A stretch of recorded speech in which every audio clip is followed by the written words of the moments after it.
Aquele momento para atualizar as lindas pérolas que chegaram por aqui, a partir de agora em Altos Plays de Garimpo.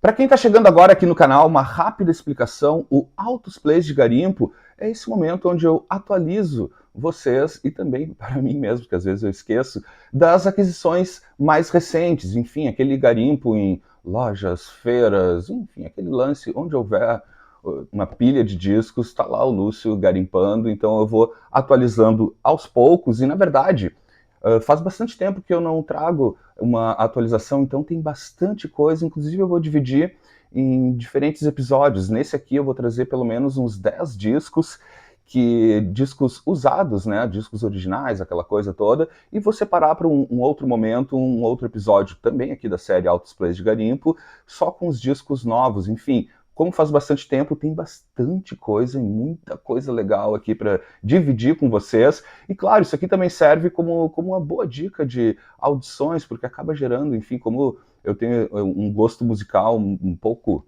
não, bastante frenético, assim, eu gosto de música boa, enfim. Então tem uma variedade de gêneros e estilos musicais aqui para, de repente, você conhecer ou escutar novamente. Então vamos para essa atualização. Então acho que aqui vão ser mais ou menos uns 10 discos que eu vou trazer para vocês. E vamos nessa, vamos começar esse baile, porque tem bastante coisa e estão renovando aqui o que chegou aqui na discoteca do Altos Plays. Eu começo já com uma verdadeira pérola que eu fiquei emocionado quando eu encontrei, porque sim ou sim é o meu cantor preferido, é para mim a voz mais linda, a voz masculina mais linda do sistema solar. Estou falando do meu herói amado, Sam Cooke, aqui com o álbum Live at the Harlem Square Club, em 1963. O genial, perfeito e maravilhoso Sam Cooke, aqui um álbum ao vivo que traz, enfim, toda essa vibe dele também não é muito comum. Ele tem alguns outros álbuns ao vivo, assim, mas não tem muita coisa. Inclusive esse aqui, deixa eu mostrando aqui a capa e a contracapa. Esse é um álbum que sai somente em 1985, quase 20 anos depois, né, do assassinato, né? Ele foi morto em dezembro de 1964, com apenas 33 anos, né? Esse gênio da música, assim, uma perda irreparável mesmo, assim, porque realmente, assim, é um excelente cantor, compositor, né? Músicas incríveis que vêm ali do gospel para soul music. Ele é, sim ou sim, um dos pais da soul music. E esse disco é incrível, enfim, como eu falei, 20 anos depois, praticamente 20 anos depois, né, da morte do Sam Cooke, encontraram essas gravações. Inclusive, é muito legal, como eu sempre reforço, na verdade, né, esses textos que vêm na contracapa, ou então, às vezes, no encarte, são super completos. Esse aqui é completíssimo. Deixa eu ver quem é o autor aqui. É o Peter Guralnick, ou algo assim, enfim. E é maravilhoso esse texto aqui, um texto enorme, por sinal, porque, enfim, até pelo fato de ser um resgate totalmente histórico, né, do Sam Cooke, 20 anos depois da morte, ele faz ele descreve perfeitamente esse show que aconteceu nesse clube, né, que é em Miami. Ele aconteceu em dezembro. Deixa eu ver aqui, peraí, deixa eu ver certinho. Ele aconteceu, então, em janeiro de 1963, em Miami, né, nesse clube. E aqui nesse texto maravilhoso, ele te coloca literalmente dentro do clube, assim, porque ele vai descrevendo cada momento, cada música. Aqui, inclusive, é um repertório maravilhoso, assim, muito focado no R&B, então tem uma pegada, inclusive, muito dançante. O público vai à loucura, a gravação é muito boa, e é muito legal isso, né, de poder ter acesso de alguma maneira, assim, da experiência que devia ser maravilhosa, assim, de poder assistir esse gênio da música mundial ao vivo, né? Então aqui é um ótimo exemplo e um baita disco. Deixa eu mostrar o label e a edição para vocês aqui. Ele sai aqui, deixa eu ver, pela RGE, Desculpa, RGE não, Lúcio falou. É RCI Victor, né? RCA Victor, aqui o famoso label do cachorrinho. Essa aqui é uma prensagem brasileira de 1989, lembrando então que esse álbum foi editado originalmente em 1985, foi uma grande descoberta, e aqui eles vão relatando perfeitamente, e a outra coisa interessante desse texto, que ele é muito bem escrito, assim, e vai pontuando os motivos porque sim ou sim você tem que escutar esse disco. E eu só posso reforçar, então, aqui esse primeiro grande achado aqui do maravilhoso. E realmente, gente, se não escutou ainda Sam Cooke, já para o episódio aqui, vai escutar e volta daqui a pouquinho, porque é obrigação. Sim, é obrigação. Não costumo dizer isso, mas você deve escutar Sam Cooke pelo menos uma vez na vida, ou se, claro, se já escuta, vai escutar novamente, mas daí pode ser no final do episódio. Então, abrindo aqui lindamente essa atualização dos plays que chegaram aqui na discoteca, Sam Cooke. Uma lindeza de muito groove, soul, R&B, bom gosto. Trago para vocês esse baita achado aqui. The Brothers Johnson com Look Out for Number One, lançado em 1976. Essa maravilha, álbum de estreia dos manos, né? Aqui a gente tem na guitarra o George Johnson e no baixo o Louis Johnson, essa dupla aqui maravilhosa. Pensa em groove, realmente um bom gosto em termos de arranjo, que já já trago um dos motivos, né, dessa dupla maravilhosa aqui. Deixa eu mostrando então a capa. Aqui a contracapa, esse aqui é o álbum de estreia dessa dupla de Los Angeles, né? Mas aqui a gente está falando de 1976, o primeiro álbum deles. Antes eles já tinham uma longa estrada, uma longa trajetória na black music, tocaram por muito tempo em vários álbuns de pessoinhas amadas aqui do Altos Plays, como Bob Womack. Então eles tocam em vários discos do Bob Womack. Também tocou muito, eles tocaram muito tempo, fizeram parte da banda em vários álbuns também durante os anos 70, dos discos solo do Billy Preston, e também circulavam também como banda de shows, né, banda acompanhando grandes artistas, como por exemplo as Supremes. Então aqui os Brother Johnsons já vem com uma trajetória magnífica dentro da black music, do soul e do R&B e do funk também, né? E chegam então aqui em 1976 com o primeiro álbum, o que vem uma sequência, inclusive, de álbuns maravilhosos. Esse primeiro aqui já canta pedra, assim, e realmente é magnífico isso aqui. Eles chegam então em 76 e nada menos do que apadrinhados pelo Quincy Jones. Sim, o gênio Quincy Jones, né, sempre com o radar ligado. Já tinha notado eles, porque inclusive, agora me lembrei também, eles também participam nesse período de alguns álbuns do Quincy Jones, e o Quincy Jones disse, não, gente, vocês têm que ter, os manos têm que ter um álbum juntos e tal, e o Quincy Jones acaba apadrinhando eles e gravando e produzindo, né, não só esse álbum, como se eu não me engano, o que vem na sequência também tem produção do Quincy Jones. Então tá aí muito desse refinamento, né, porque né, tá dentro também da genialidade do Quincy Jones, assim, de ir trazendo, assim, com muita categoria, assim, sem descaracterizar a obra original, assim, de cada artista, mas é um cara que, né, desde sempre, assim, como produtor também, não só nos álbuns dele, como, né, com magníficos outros álbuns que ele produziu, sempre foi um gênio na produção, na engenharia, trabalhava sempre com ótimos músicos aqui.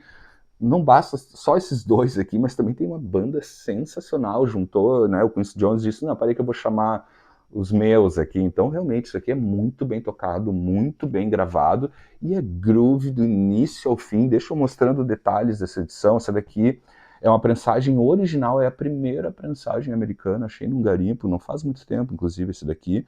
Fiquei enlouquecido quando eu fui pesquisar e vi que é a primeira edição que está inteiraça, olha só. Que sai, então, primeira prensagem norte-americana de 1976 pela A&M Records. Então tá aqui, linda prensagem, qualidade de som inacreditável.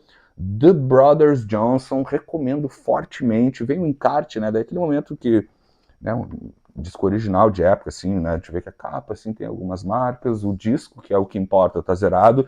Vem o encarte que veio um pouco não, bastante amassado aqui, mas, enfim, tá valendo, né, gente? Olha aqui, ó.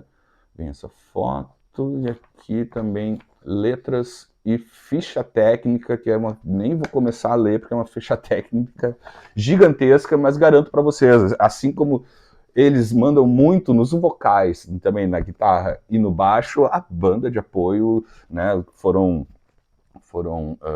requisitados por ninguém menos que o produtor, que é o Quincy Jones, e o Quincy Jones montou uma banda espetacular para gravar esse primeiro álbum, e eles têm ainda uma discografia maravilhosa aqui, baita disco, recomendo fortemente, se tu gosta da black music dos anos 70, que sintetiza e muito bem, muito do que estava rolando, principalmente ali na segunda metade dos anos 70, né, esse álbum todo de 76, então aqui tu vai encontrar muita soul music, muito R&B e o funk, e tudo de uma maneira muito sofisticada, com arranjos maravilhosos, arranjos do Quincy Jones. Então fica aqui uma baita dica para vocês, The Brothers Johnson.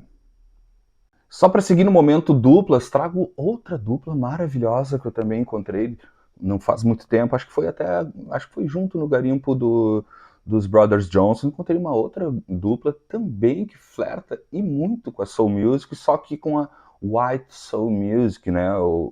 Vamos lá, também amo de paixão.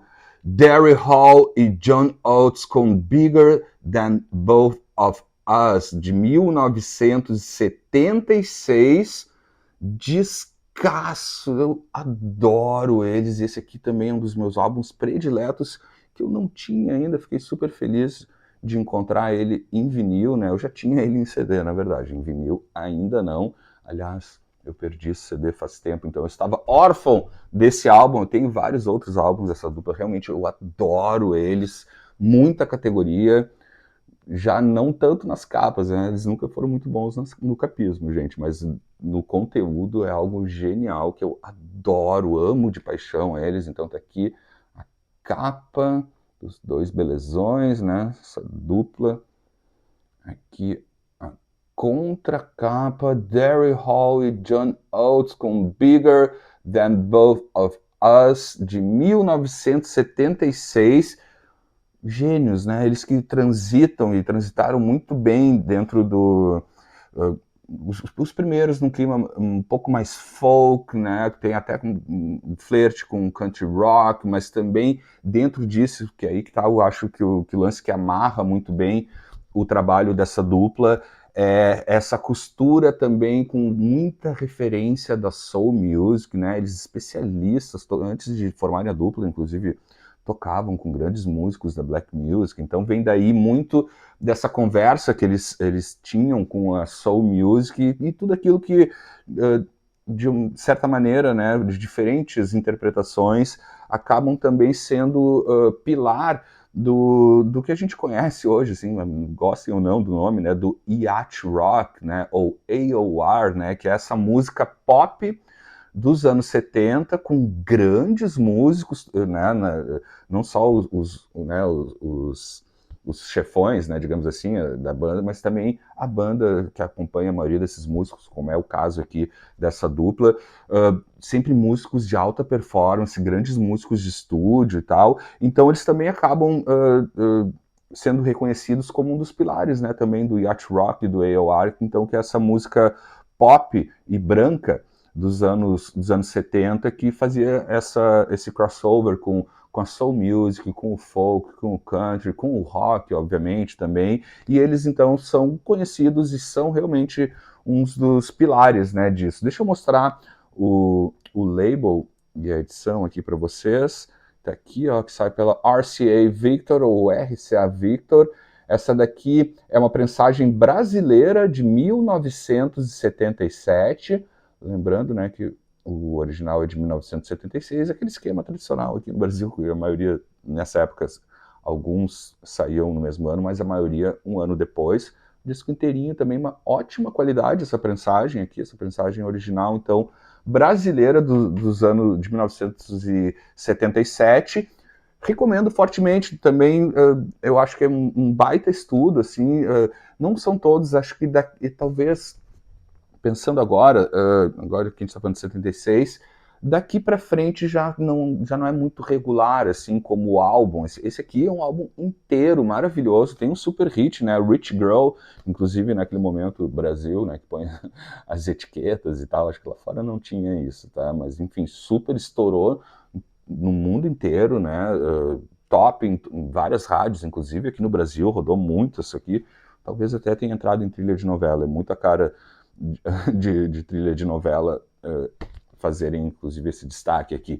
Mas realmente é uma dupla que esse álbum aqui pode ir sem erro, daqui para frente, já, enfim, ainda tem um que outro, assim, mas já não é tão regular como ainda é esse álbum, e anterior a esse álbum aqui, todos, para mim, são nota 10. Esse aqui também é um álbum nota 10, eu adoro eles. Se tu não conhece, vai atrás. Se tu conhece aquilo que eu sempre digo, vai escutar de novo. O Lúcio está aqui também para relembrar, de repente, algumas audições esquecidas que tu, enfim, já conhece, faz tempo que não escuta e tal. Então fica aqui uma super dica, e se realmente se tu não conhece, presta atenção nessa dupla aqui, de novo, se tu gosta de black music, de soul music, aqui é um dos ótimos exemplos de como a soul music feita por brancos também funcionou nos anos 70. Então, fica aqui mais esse belíssimo achado aqui do Jerry Hall com o John Oates.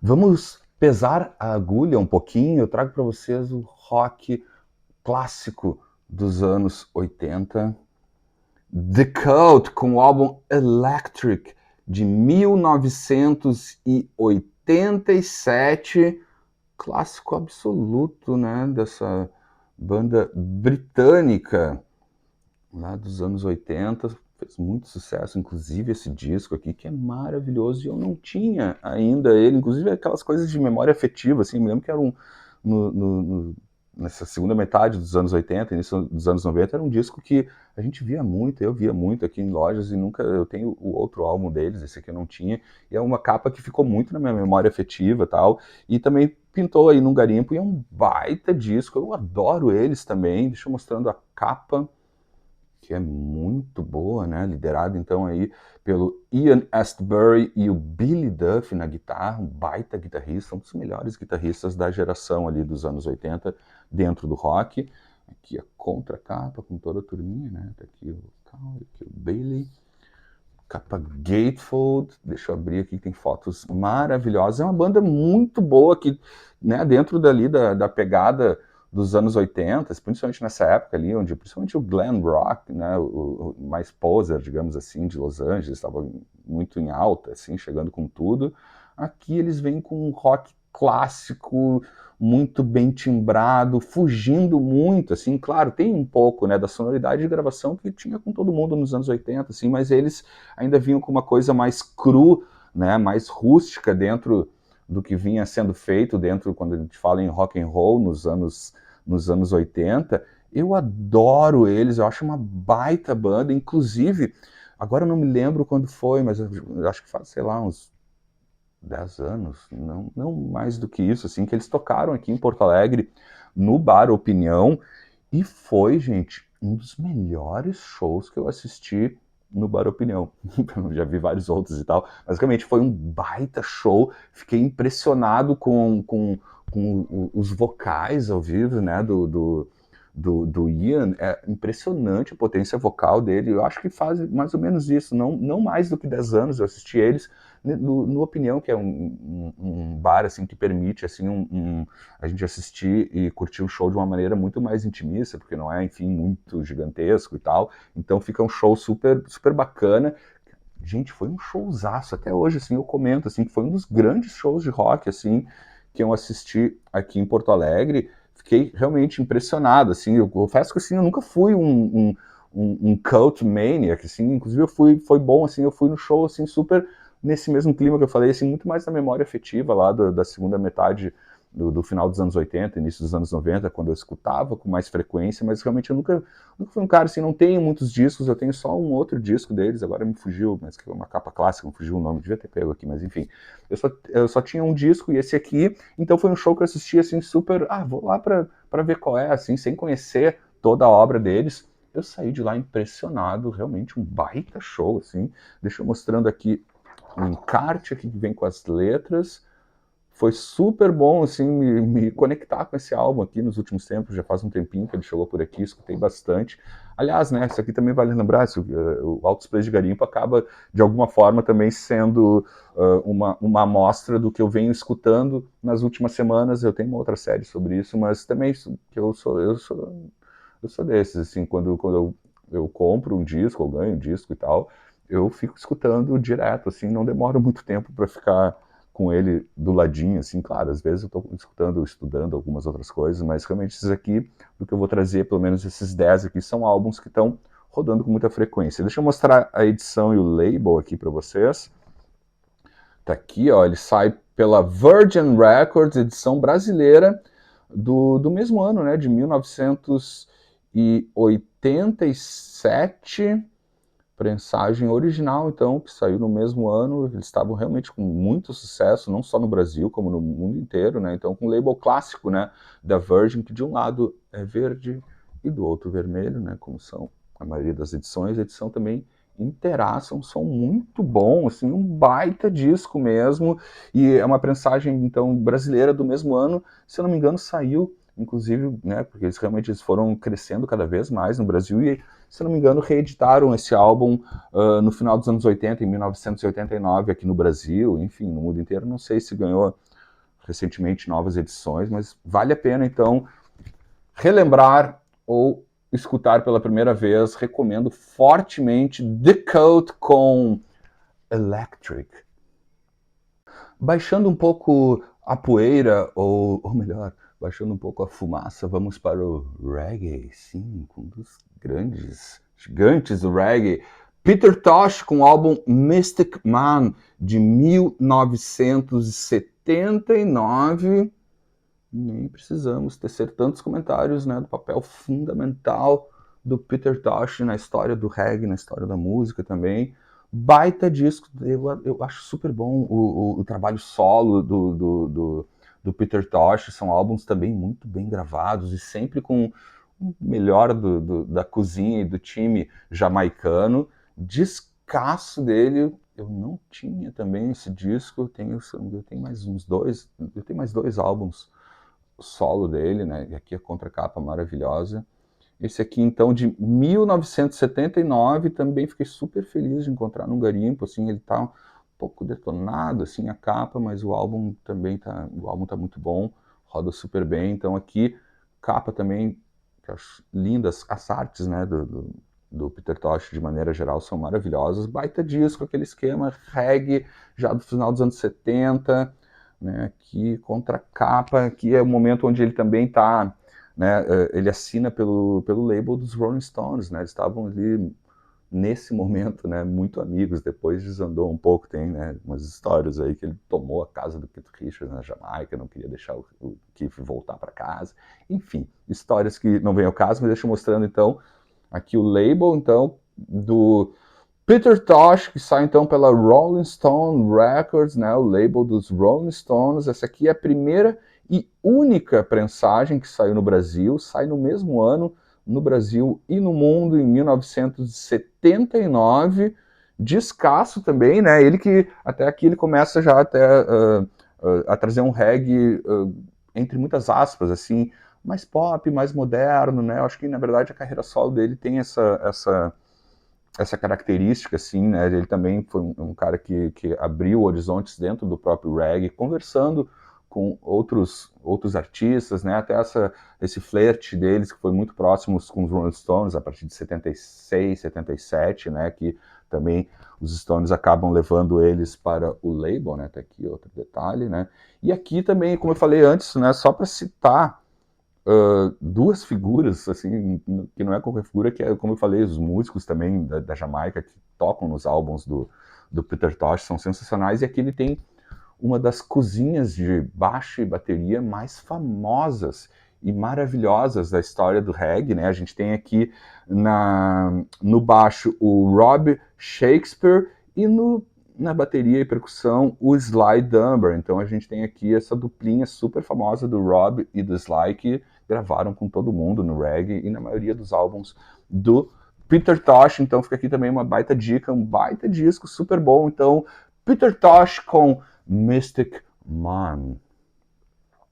Meu amado e maravilhoso ele, Gilberto Gil, com o álbum Umbanda 1, lançado em 1982. Gilberto Gil, né, gente? Gilberto Gil é Deus, pelo menos para mim. Eu amo Gilberto Gil. E esse disco aqui é uma pérola das mais preciosas, pelo menos para mim, dentro da discografia do Gilberto Gil.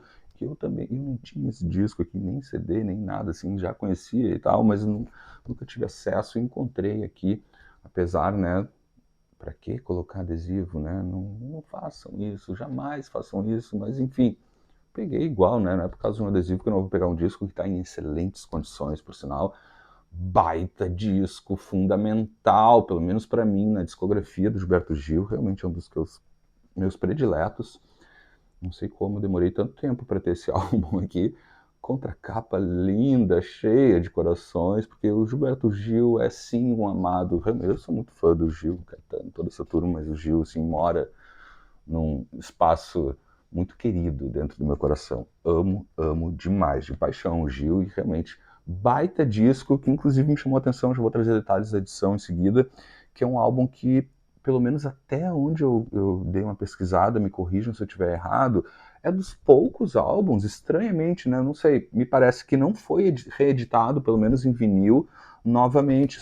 Só tem algumas edições de época, assim, e o Gil, enfim, tem saído muitas reedições. Deixa eu mostrando o encarte aqui, que eu falo daqui a pouco um pouco mais da edição. Vem com essa foto linda e maravilhosa aqui.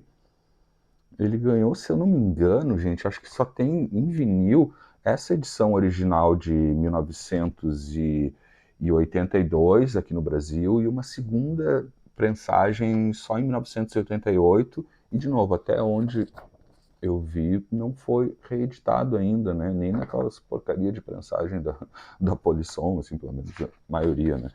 Mas, enfim, caindo de maduro, realmente, se não foi reeditado, alô Três Selos Rocinante, alô Noise Record Club, enfim, né? Inclusive são dois selos que já, acho que tanto a Noise quanto a Rocinante reeditaram álbuns do Gilberto Gil e, gente, passou batido esse disco?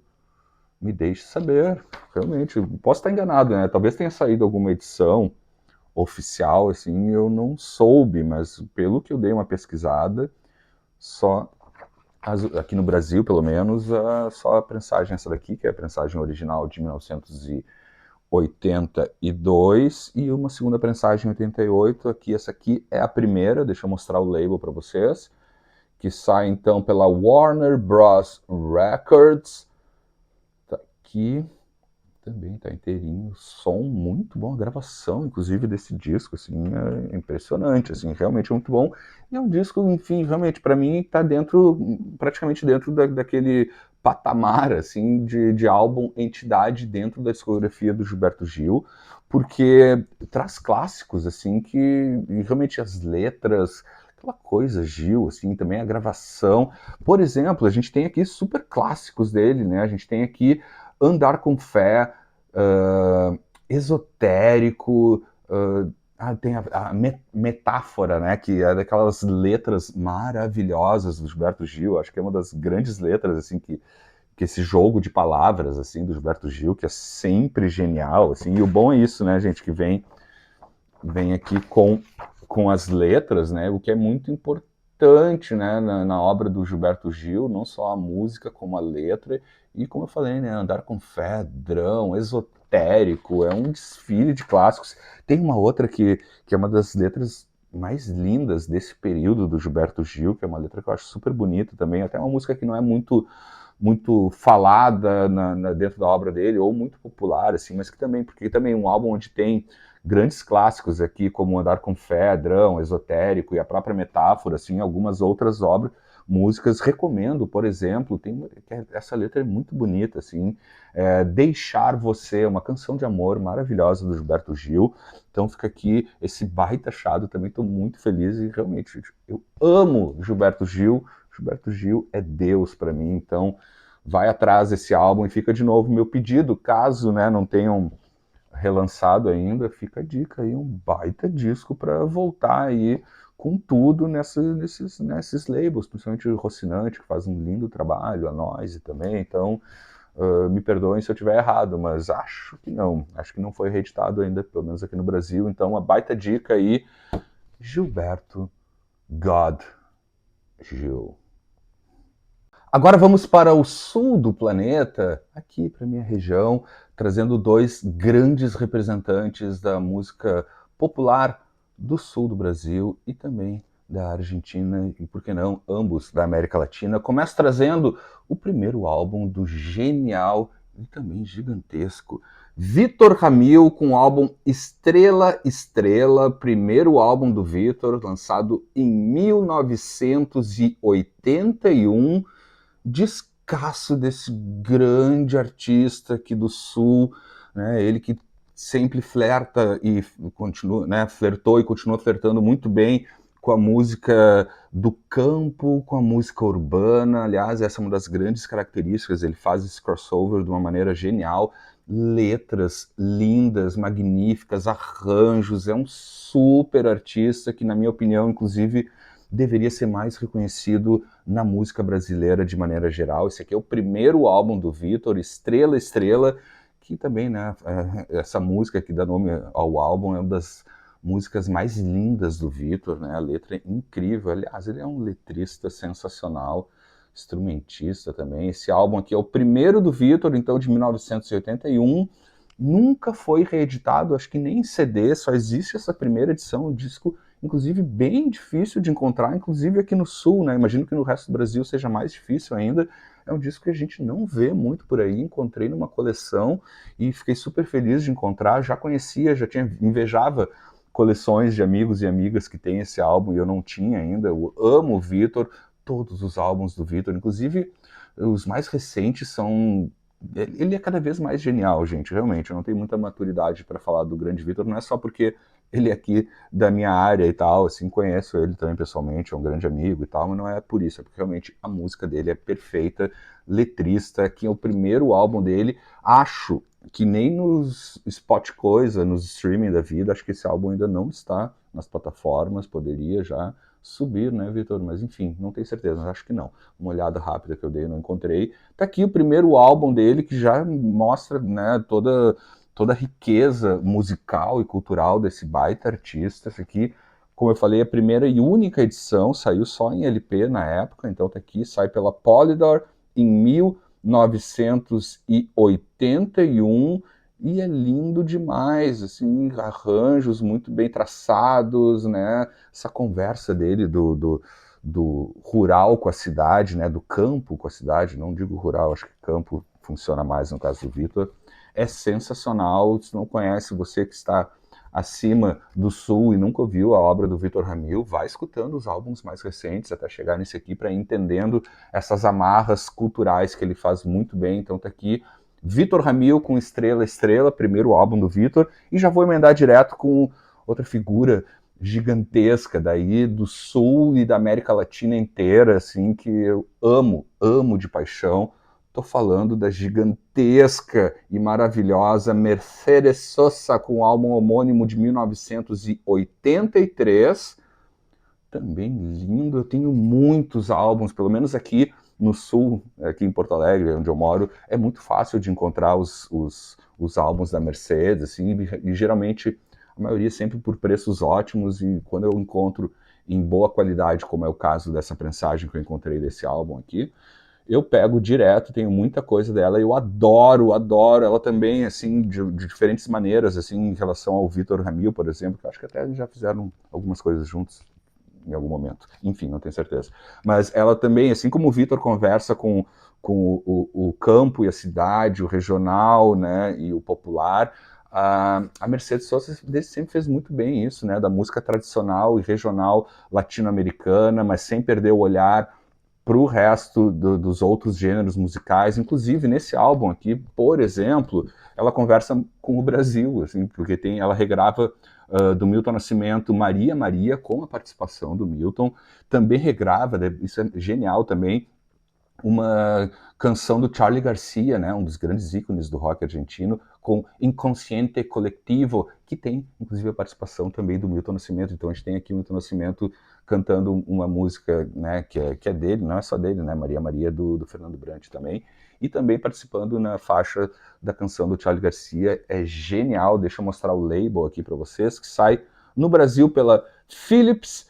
1984, um ano depois do que saiu originalmente, em 83. Belíssima edição, lindo demais esse disco, assim como todos, mas esse aqui realmente é um álbum maravilhoso da Mercedes Sosa. De repente começa por esse aqui, porque ele faz essa conversa muito clara com a tradição, o regional argentino, com música da América Latina, com música brasileira, com rock, com MPB, com tudo. Ela é gigantesca, maravilhosa. Eu amo Mercedes Sosa. Fica então a recomendação de duas grandes obras e dois grandes artistas aqui do sul do planeta, Mercedes Sosa e Vítor Ramil. Vamos ao sul.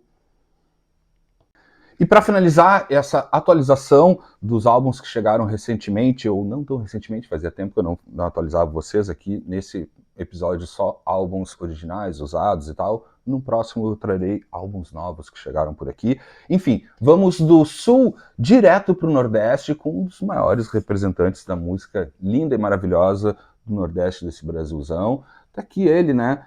Alceu Valença com o clássico Coração Bobo de 1980.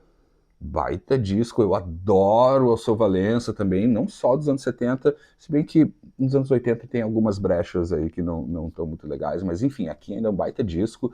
Alceu Valença, então, Coração Bobo, né? A faixa, inclusive, que dá título também, é um super sucesso, um grande hit do maravilhoso Alceu Valença, no álbum, então, de 1980. Não preciso falar muito sobre ele também, né, gente? Super conhecido, mas aqui um descasso, muito bom esse disco, por sinal. Inteiraço também, peguei a edição, já vou mostrar a parte interna aqui, que vem com as letras, um coração bobo aqui no canto, ficha técnica. Aqui ele sai, com a maioria dos álbuns desse período, né? Vou trazer outro aqui na sequência também, pela Ariola, edição original de 1980. Tá aqui, descasso, Coração Bobo, é um baita som, aliás, tem várias nesse disco que são maravilhosas. Só para dar uma sequência aqui, emendar já o outro álbum que eu encontrei dele, esse sim é um super clássico do Alceu Valença, com essa capa super bonita também. Tá aqui, Cavalo de Pau, de 1982, talvez dos álbuns mais conhecidos dele nesse período aqui, que também recheado de clássicos absolutos, super bem gravado. Aqui a capa, aqui a contracapa, né? Aqui tem Tropicana, né? Que é um dos maiores sucessos de toda a carreira. Também disco maravilhoso, encarte super bacana, né? Que vai como se fosse uma caixa, né? Aqui vem aqui com fotos, informação de ficha técnica, todos os lances. Lindo álbum, assim, esse aqui é um desfile de hits, super bem gravado também. Aliás, daqui pra frente, pelo menos pro meu gosto, tá, gente? Aqui a gente tá falando já de um álbum de 1982, talvez seja o último, pro meu gosto mesmo, assim, o último grande álbum, assim. Daqui pra frente, pelo menos pra mim, fica já muito irregular, assim, em termos de gravação, timbres, aquela coisa dos anos 80 e tal, mas aqui são dois ótimos exemplos aqui de dois álbuns ainda muito bons, perfeitos, na verdade. São dois álbuns aqui, nota 10, e como eu falei, daqui pra frente não é já grande coisa e tal, mas, pô, ele é genial, né, gente? Deixa eu mostrar aqui o label para vocês, aqui pela BMG não, pela Ariola, de 1982, prensagem original, ambas prensagens originais, um dos grandes representantes, então, da música do Nordeste brasileiro, Seu Valença Gênio 2, descassos, hein? Esse aqui, principalmente, é uma obra-prima, assim. Esse aqui também não fica atrás, mas se fosse para escolher entre 1 e 2, eu ficaria com esse aqui. Mas esse aqui eu botaria junto, então. Tá certo? Essa foi a atualização, então, que chegou recentemente aqui no Altos Plays de Garimpo. A qualquer momento eu volto com mais novidades e atualizações para todos vocês. Até mais!